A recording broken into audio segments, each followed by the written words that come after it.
Bienvenidos a Eugenio Maslowski en positivo. La palabra presente también significa regalo. Y el día de hoy es un regalo de Dios. Te invito a que hoy hagas algo diferente. Vive el presente. Esta tarde tengo como invitado al buen amigo Rolando Peña. Rolando Peña tiene como sobrenombre o como su nombre que es más bien conocido, es el Príncipe Negro. Entonces, pero ¿por qué no empezamos a preguntarte una historia positiva en tu vida que arrancó siendo algo que parecía negativo, pero que se convirtió en una vivencia positiva? Por ejemplo, yo creo que tú un día estabas pasando mucho frío en Nueva York y eso dio origen a tu ACA. Sí, claro. ¿Cómo fue esa historia? Pero, oye, te voy a decir una cosa, será una especie de Sherlock Holmes. Bueno, y de la trivia y de todo lo demás, maestro. Lo felicito. Y además, qué buena memoria. Sí, mira, eso fue a comienzos de los años 60, cuando yo llegué a Nueva York. Yo llegué con un abriguito de esos de marinero que había comprado en un Army Navy Store. Uno de esos Army Navy que tú lo compras y te costaba nada. En aquella época, esos abriguitos de marinero te costaban como $4 o $5. En Woolworth, lo compraste en Woolworth a lo mejor. En un Army Navy. Okay. Donde te venden cosas de marinero y de soldados y de vainas, que son baratísimos. Okay. En esa época, mucho en Manhattan, que fue donde yo llegué. Entonces yo me compré ese abrigo que al comienzo era correcto y además era muy bonito porque era así como cruzado, así muy elegantón y cosas, ¿no? Negro además, por supuesto. Pero de repente comenzó el frío y la cosa empezó a ponerse más seria y más, tú sabes, más complicada. Entonces yo caminaba mucho porque yo vivía en el East Village, pero yo iba mucho a Washington Square Park, que me encantaba porque además era tan bonito tener la Universidad de Nueva York enfrente. Esas chicas lindas de la universidad estaban siempre por ahí sentadas, revoloteando por Washington Square Park, etc. Entonces ahí, en una y otra, conocí a una muchacha muy bella, muy bella, rubia, extraordinaria. Yo pensaba que era americana y me pongo a hablar con ella en ese inglés chapuceado que yo hablaba en esa época, que lo sigo hablando, lo he mejorado un poquito, no lo he mejorado tanto, la verdad.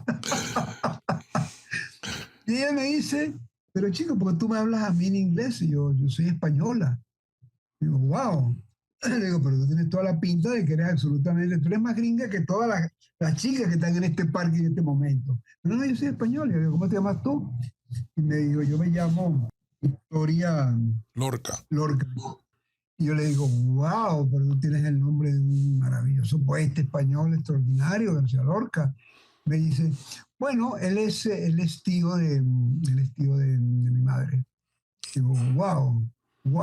Esa fue tu entrada a Nueva York. Esa es una de las entradas. Entonces, nos hicimos amigos, ¿ves? Y entonces nos vimos como en 3 o 4 ocasiones. Después no la veo más y después ella me dice, oye, yo me regreso a España porque tengo que hacer una pasantía, no sé en qué universidad. Yo regresaré, después ya te avisaré, ¿no?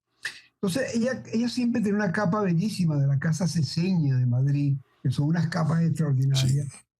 Ella me dijo, fíjate, como yo no voy a necesitar esta capa, y tú sí, porque ese abriguito que tú tienes, ese abriguito no te va a servir un carajo en el invierno este fuerte que va a venir, porque todavía no ha entrado el invierno fuerte, ¿ah? Entonces ella se quitó su capa, ella había traído, había traído un abrigo y la capa la tenía encima, se quitó la capa, me la colocó y me dijo, yo quiero regalarte esta capa. Y así comienza realmente, o sea, esa fue como la coronación con capa del Príncipe Negro en Washington Square Park en 1965. Oye, qué interesante. O sea, que el hecho de que tú hayas estado llegando a pasar frío te convirtió además en un amigo de una descendiente de García Lorca, y la capa con la que tú empezaste a ser llamado Príncipe Negro fue la capa de la familia García Lorca. Que me la dio a ella. Por eso. Lo que son los vasos comunicantes, mi querido amigo Eugenio. Estoy totalmente de acuerdo. Es que la vida es así. Yo creo que esa es la manera como nosotros tenemos que enfocar el sentido positivo. Por eso es que cuando yo decidí crear este podcast, que es un podcast donde hablamos de Eugenio Maslowski en positivo, Es que yo creo Claro. que cuando nosotros estamos viviendo épocas de oscurantismo o épocas duras en la vida, yo creo que uno tiene que llegar y decir, tú sabes qué, déjame presentar un poquito de un mensaje optimista. Vamos, Claro, porque la mira, historia cuando la viene, historia de la humanidad siempre ha tenido momentos oscuros. Entonces, ¿qué es lo que nosotros vamos a hacer? ¿Nos vamos a volver un ok, reflejo de no, la oscuridad o nos vamos a volver un reflejo no, del no. optimismo? Entonces, tú sabes lo que hay que hacer cuando uno entra en un sitio oscuro, en una calle oscura, en una carretera oscura, o en una sociedad que empieza a oscurecerse. Es que inmediatamente, hermano, pero en el acto, buscarse un gran reflector, el reflector más grande de la humanidad, y prendelo y que salgan rayos de luces maravillosos para que iluminen al planeta y para que iluminen a la gente. Mira, la misión del artista realmente es esa. O sea, el artista, el verdadero artista es una persona que tiene que abrir, como decía el gran Machado, ¿eh? Caminante no hay camino, se hace camino al andar. ¿Entiendes? Que esa es de las cosas bellas. Un escrito de Machado que se lo Claro. escribió inclusive a su novia Sí. Guiomar. Y A ya, Guiomar Antonio Machado. Entonces, fíjate. Entonces, esa es una gran lección, chicos. Entonces, tú tienes que abrir caminos, hermano. Abrir puertas, abrir ventanas, no cerrarlas como hace la gente cuando empieza a oscurecerse y a ponerse paranoica. Empieza a encerrarse, tú sabes. No, yo me encierro, porque ahí está Eugenio Maslovsky. Y Eugenio Maslovsky es un tipo terrible, es un ruso grandísimo, grande. parece un oso. Cuidado, está aliado con Putin, coño.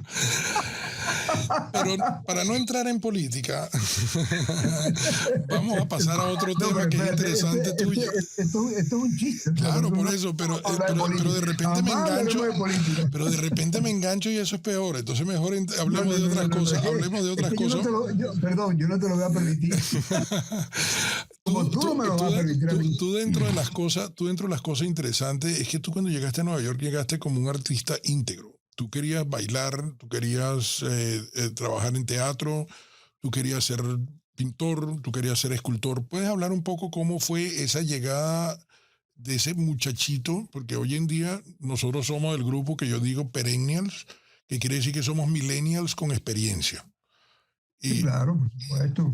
y en este caso, cuéntanos un poco cómo fue esa llegada de ese niño. Sí, cómo no, fíjate, es muy sencillo. Mira, yo comencé en el teatro en el Liceo Andrés Bello a los años 55, más o menos. Comencé en el teatro por accidente, una historia que no te la cuento porque es un poquito larga.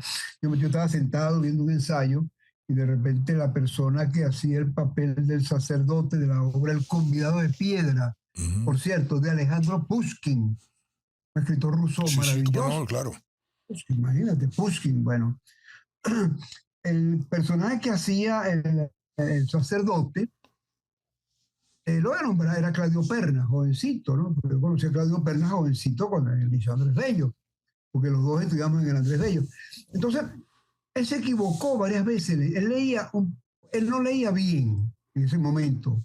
Él leía como un poco enredaba las palabras. ¿Ves? Entonces, el profesor Calcaño, Eduardo Calcaño, que era el que estaba montando la obra, yo estoy sentado así en ese escenario pequeñito, en ese auditorio, porque era un auditorio, y medio me moví, hice un ruido, y el profesor Calcayo, que era un señor ya de cierta edad, pero un tipo con una energía impresionante, se voltea y dice, ¿quién está ahí? Así muy de teatro, tú sabes, de oro español, y digo, coño, me jodí. Aquí me van a prender un peo y me sacan de acá, pero volando.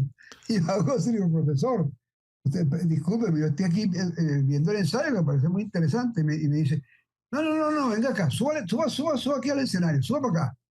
Entonces yo subo y se me queda viendo arriba y me dice, ¿usted ha hecho teatro? Y le digo, profesor, no, en la calle solamente. Y me dijo, ¿usted sabe leer? Le digo, bueno, yo puedo intentarlo.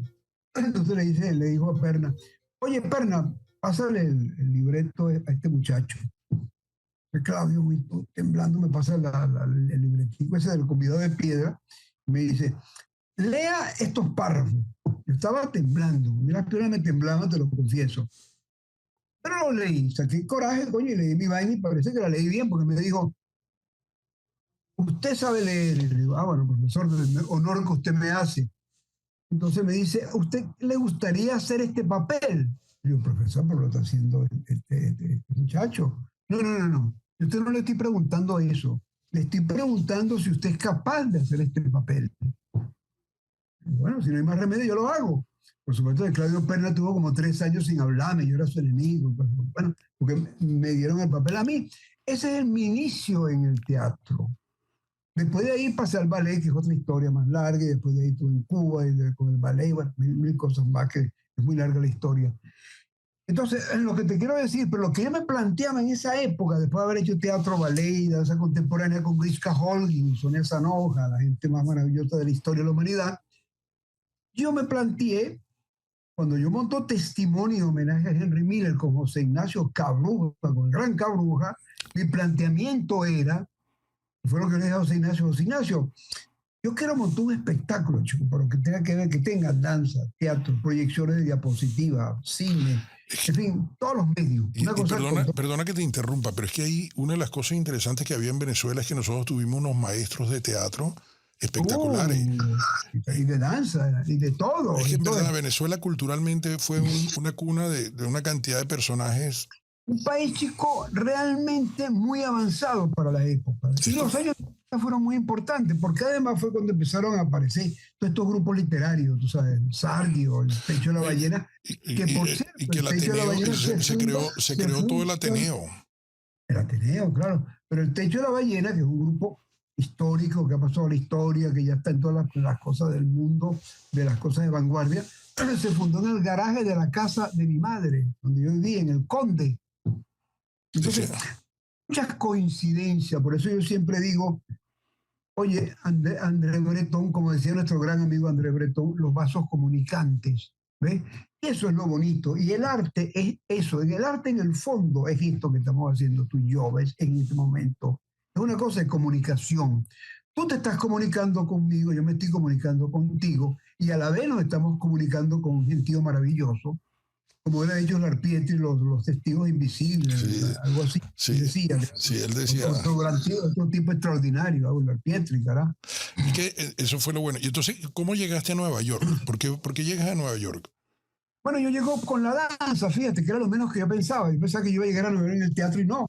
Yo hago unas danzas con Grishka Holguín, yo estoy danza con Grishka y con Sonia, y parece que como que di resultado.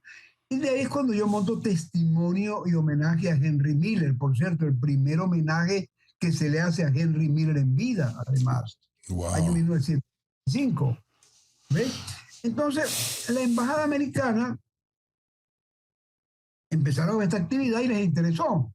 Entonces, el agregado cultural de esa época, un tipo extraordinario que después se fue, me lo encontré en Venecia, por cierto, muchos años después, un tipo maravilloso. Me dijo, chico, ¿a ti no te gustaría irte a Nueva York? Porque tú eres una persona que perteneces al mundo de Nueva York por lo que tú haces y lo que a ti te interesa en el teatro y en el arte. Pues nos hicimos amigos. Entonces, bueno, él me consiguió una pequeña ayuda y me fui a Nueva York en la primera vez en el 63, que además de paso, cuando me voy, él me hizo la conexión con la Academia de Martha Graham, me consiguió que la Academia de Martha Graham me becara en un curso intensivo de danza contemporánea por mes y medio. Fíjate esto. Y eso me lo consiguió este señor. Pero yo tenía que conseguirme el pasaje y algo de dinero. Claro. Bueno, con María Teresa Otero Castillo, ella habló con Mariano Picón Sala, que estaba de secretario de la presidencia en ese momento de Betancourt, y él me consigue los pasajes en Viasa para ir a Nueva York. Fíjate todos los nombres que has traído a colación, qué maravilla. Y esa era la Venezuela nuestra. Pero espérate, ahora falta otro que a ti te va a dar en la madre. Estás bien sentado, ¿no? Así es. Y me dice María Teresa, le digo, María Teresa, pero no tengo plata. Me dice, chico, tú le caes muy bien a Hans Neumann. Háblate con Neumann. Que Hans fue mi jefe cuando yo estuve de vicepresidente del Grupo Corimón. O sea, por eso sabía que eso te iba a dar la madre. Y fue una experiencia maravillosa porque justamente él era uno mesiánico hacia el arte. No, y hacia todo. No era un tipo extraordinario, de verdad. O sea, de la gente grande que ha dado Venezuela, porque él llegó de inmigrante judío de Checoslovaquia. Hizo un trabajo extraordinario.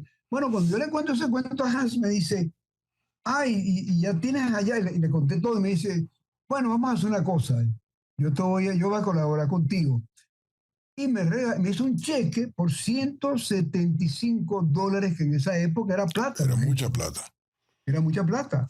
Entonces yo llego a Nueva York con un pasaje de Yasa que me consiguió don Mariano Picón Sala, una pendejada, y $175. Y sin la capa negra. No, y sin la capa negra. La capa negra para pues. Ahí llega de negro, pero sin capa. Así es. Ahora, yo en este punto quiero interrumpir un minuto, porque una de las cosas que yo hago siempre en cada uno de los programas es buscar una frase motivacional de alguna persona relacionada con el medio en el que se desarrolló el invitado. Como en tu caso, ya vamos a entrar en ese tema. Una de las facetas interesantes tuyas es tu etapa con Andy Warhol. Yo saqué una frase de Andy Warhol. Ok, perfecto. Okay. Nunca pienses que tus ideas son demasiado extravagantes. Siempre es mejor ser original que ser aburrido. Esa fue una frase de Andy Warhol para que la gente se motivara. Y yo creo que de aquí podemos sacar que Andy fue un individuo que no solamente se desarrolló a sí mismo, sino que él buscó siempre desarrollar talentos locales. ¿Cómo fue ese encuentro tuyo con Andy Warhol? Bueno, eso fue en el año 63, precisamente, cuando fui a Nueva York por primera vez. Yo fui a una inauguración en el MoMA. Fui, porque me interesaba el arte, pues fui a averiguar que había una inauguración, y con una amiga mía, ella tenía invitación, me llevó y la acompañé a esta inauguración. Ahí conocí un gentío, por supuesto. Yo era un muchachito, obviamente, ¿no? Vestidito de negro, eso sí, impecable, muy educadito, tú sabes, muy bien planchadito. Ok. Y en esa inauguración conozco un pintor americano que estaba que ya era conocido, que era un maestro, que era Harold Stevenson. Muy buen pintor y un tipo extraordinario. Con Harold le caía muy bien. Entonces Harold me dice, oye, chico, qué curioso. Y tú viniste aquí, él hablaba un poco español, yo hablaba en esa época muy poco inglés. Y tú viniste aquí a estudiar con Marta Graham, qué maravilla, chico. Oye, qué bueno, ¿no? Entonces él me dice, oye, llámame cuando quiera, para que venga a mi estudio. Él tiene un loft bellísimo, un loft espectacular. Entonces yo lo llamé, fui a su loft y todo, etcétera, ¿no?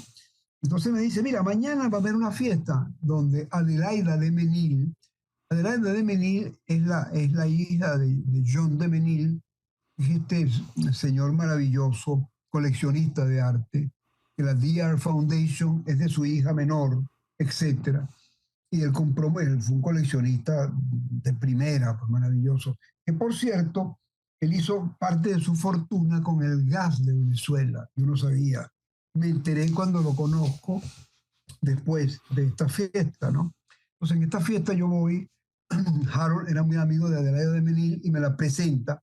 Adelaida le caí muy bien. Ella hacía fotos en esa época, me hizo un montón de fotos, por cierto. Muy buena fotógrafa, muy buenos los retratos, por cierto. Por ahí deben de andar rodando quién sabe por dónde. Y en esa fiesta estaba Andy Warhol, estaba Gerard Malanga, estaba parte de la pandillita de la Factory. Entonces Rolling Stevenson me lo presenta y me mira, un muchacho bailarín que está aquí haciendo danza con Marta Graham, qué sé yo. Y Warhol me dice, mucho gusto, ¿cómo estás tú? Porque Warhol no hablaba mucho y siempre era muy cordial. Él siempre era un tipo cordial y muy buena nota, ¿no? Ok. Ahí estaba también Marisol, por cierto, que yo la saludé, pero de ahí no pasó la cosa. Marisol era muy retraída.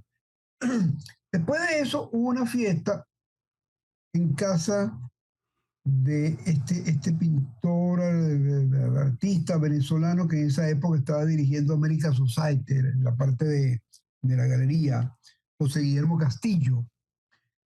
Y él hizo una cena en su casa, un cóctel, pues, ¿ves? Y me invitó, porque yo lo había conocido en Caracas, me invitó, oye, vente, que tengo un cóctel, que sé yo. Ahí estaba Miguel Arroyo, estaba Gerd Leufer, por cierto, llegó Marisol, había un grupo de gente bien interesante, ¿no? Y ahí me reencuentro con Marisol, que se fue por una esquina, ya no hablaba con nadie, y yo me la acerqué a saludarle, hola, ¿cómo estás? Y me dijo, y me dice, tú eras el muchacho que estaba en la casa de Adelaide de Menil. Yo le Yo, sí, era yo. Ah, qué bueno, ¿qué tal? ¿Cómo estás tú? Se habla conmigo, una cosa muy extraña, porque yo no hablaba con nadie. Y al final terminamos como, le caí bien, entonces cuando ella se iba a ir, me dio su teléfono para que la llamara cuando yo quisiera, porque para que viniera a su estudio, ella también tiene un loft maravilloso.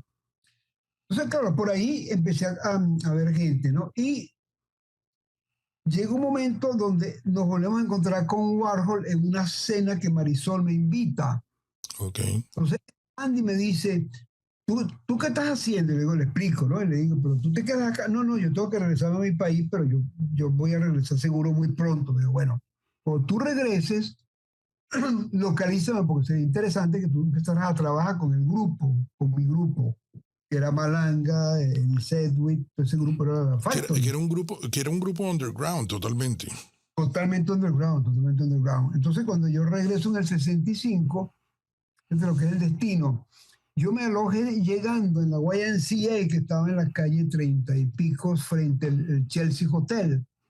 Y entonces, para impresionar a una de las bailarinas de Martha Graham, con la cual yo empecé a tomar clases, que era muy linda, para levantármela, me la invité a cenar. ¿Y dónde la podía llevar? Al único restaurante donde hablaban español que yo conocía, que era el Quijote, que está en la planta baja del Chelsea Hotel.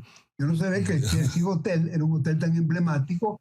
Toda esta gente se alojaba ahí y pagaban con obra. Entonces yo llego ahí como un pendejito, me siento ahí, pido una paella, una cosa, me atendieron muy bien. Y de repente en la mesa, una mesa un poco más allá, estaba Warhol con toda la Factory.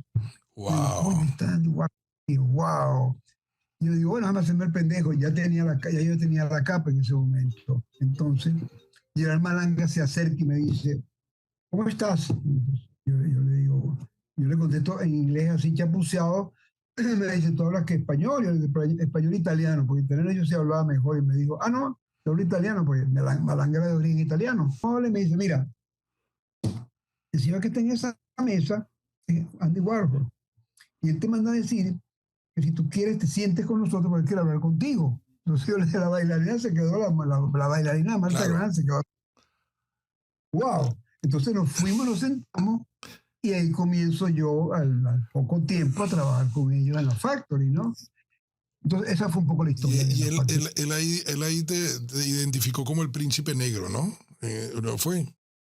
Bueno, lo que pasa es que no, eso es una historia, ya te la voy a contar exactamente cómo es, porque hay muchas interpretaciones de la historia, fíjate. Yo iba a las galerías, a todas las galerías, yo siempre por joder ponía The Prince of the Bowery, el príncipe del Bowery. El Bowery es el barrio Claro. de los alcohólicos y los drogadictos. Yo lo ponía por joder, por chocar, ¿no? Un acto de rebeldía, de chocancia.